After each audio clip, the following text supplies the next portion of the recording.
Welcome to part two of this little mini series I'm quickly producing, not to the usual standards because I'm doing them very quick, on solar farms. I'm trying to help a solar farm proposal, or the people who are involved in it, the local people in Wales, which is about 60 or 70 miles away from where I live.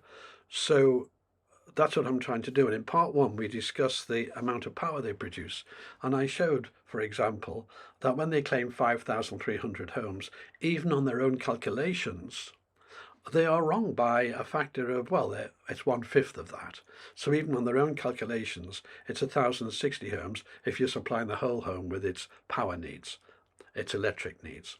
Or you can say on their calculations, it's 5,300 homes. Yeah, fine, providing 80% of the power comes from gas, which of course the whole movement is trying to do away with, which is quite absurd. In truth, of course, they're claiming an amount delivered to the homes when they say 5,300 or 1,060 homes. In practice, there are losses on the way. There are losses in transmission, and these are normally the big power lines. These are actually quite small, 1 or 2%, but the losses around the distribution network are much higher. And here is a table of some losses. So as you can see from this table, what they're saying is 1 or 2% loss during the initial step-up transformer. In actual fact, of course, the solar panels produce direct current, DC current, and that has to be changed by an inverter into AC current. There are losses there as well. And then 2 to 4% of the energy lost in the transmission lines, 1 or 2% of the energy is lost during step-down transform from transmission lines to the distribution, and then 4 to 6% in the distribution. So when it arrives at your house, up to 15% of the energy is gone. And let's be kind, 10%. But that would reduce it into the hundreds, even on their own figures, for the amounts a houses supply. So the basic question is, what power are they quoting? What they produce? But what they're doing is claiming what they put into your house. And that is wrong unless they allow for the transmission losses. So there's my question to them. Have you allowed for the transmission losses when you make these claims about what's being delivered to homes? So if they're claiming what they deliver to a home, after the distribution losses in effect, because that's what they're claiming, they've got to take that into account. So I've written and asked them, do they take this into account? So far, I've received no answers to any of my questions or the previous video which I gave to the developers. What I'd like to discuss now is the pollution aspect of solar panels. And I want to try and be very fair here. The fact is that a lot of cadmium, which is poisonous to humans, and lead, which is also poisonous, are in solar panels. And this runs off the solar panel. Now, the quantity that runs off if the solar panel's not broken is quite small, and I'm being fair. If the solar panel suffers a breakage or anything, it's very high, and it'll run off quite quickly into the ground.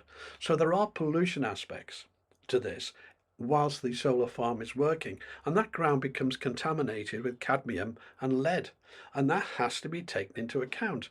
So you would think that the Welsh government would insist on an environmental study.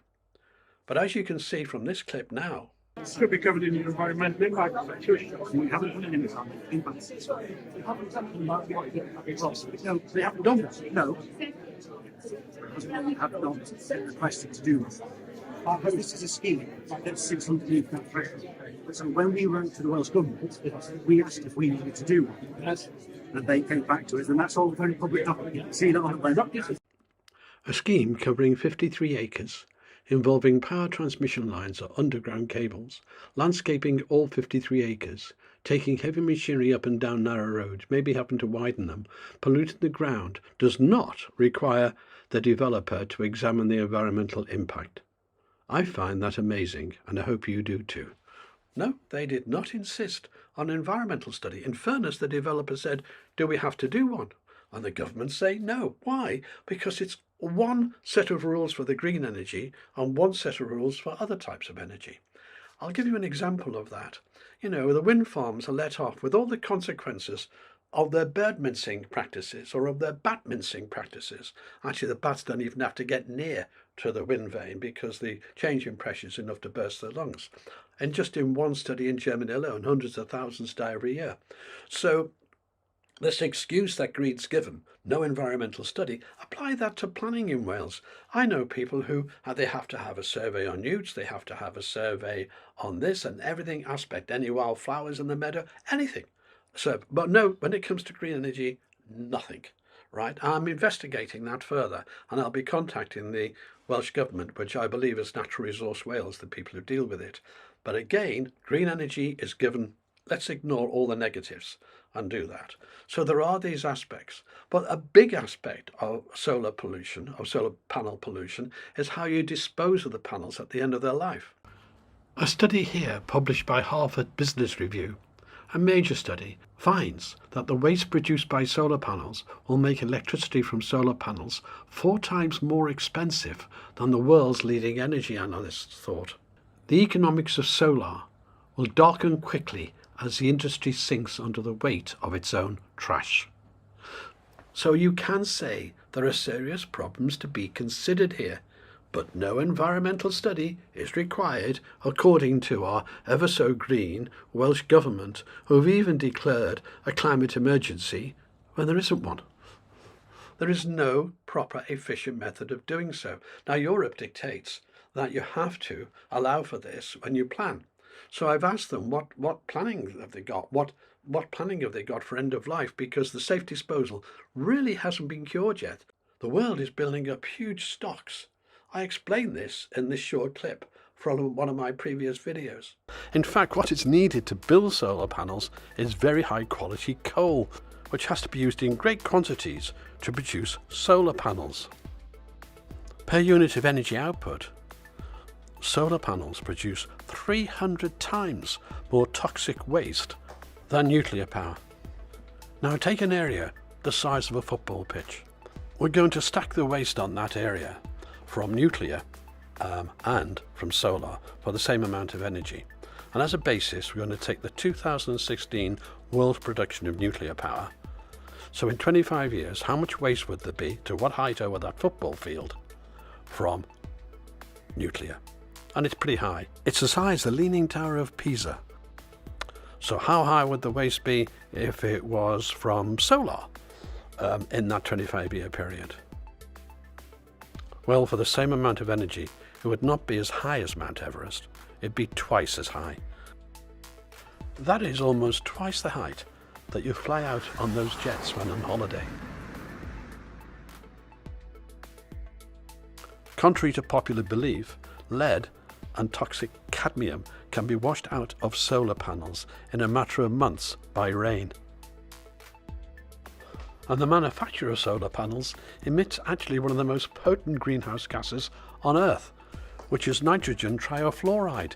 It's 17,200 times more of a greenhouse gas than CO2. It may surprise some, but solar panels require quite a lot of sun to be efficient.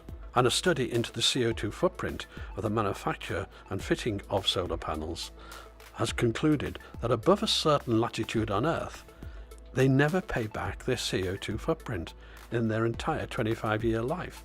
So places like the UK and Germany and so on are well above that, and therefore the manufacture and production and fitting of CO2, besides being highly toxic in all sorts of ways that are not really being dealt with, actually produce more CO2 than they save. And of course, just like wind power, solar power, especially in our country, is anything but reliable, and it's intermittent. And it's got all the same problems that I've explained with wind power in fitting into our power grid. So there you can see there's a huge toxic waste problem with solar farm panels. Now, if you're going to abide by the rule in Europe, and I don't know whether it applies to us in the UK or not, but if you're going to abide by that, then you've got to have security of money to deal with it at the end of life. Now, the only proper way of doing that is some sort of bond right at the beginning, because the developer can just go bust. If the cost of making this toxic waste safe is met by the developer, for frankly, a lot of them might not even start the farm in the first place. So to be sure they don't go bankrupt and leave you, the public, having to pick up the bill, I think a bond should be there right at the beginning. So I've asked the developer, is there any bond involved? We await an answer. So there's a number of aspects to the pollution here that matter. And I'll just give you some clips, some little things that you yourself can get from the internet. I am not trying to be alarmist. All I'm saying is this subject should be dealt with, and there should be a proper environmental study. And I actually feel sorry for the developer on this, because they did ask and they were told no need. Die Welt is a German magazine. Die Welt reports that researchers in Stuttgart checked if toxic substances could be transported from the modules to the environment by water, and it wrote this: contrary to earlier assumptions, the results show that hazardous materials such as lead or carcinogenic cadmium from broken pieces of solar modules could be completely washed out by rainwater over a period of several months. Die Welt then adds that the EU banned the use of toxic heavy metals and solder by the electrical industry, but the solar industry was exempted on the behest of the solar lobby. The solar industry needs to be included in the ban as well, so that the global spread of heavy toxic metals can be curbed.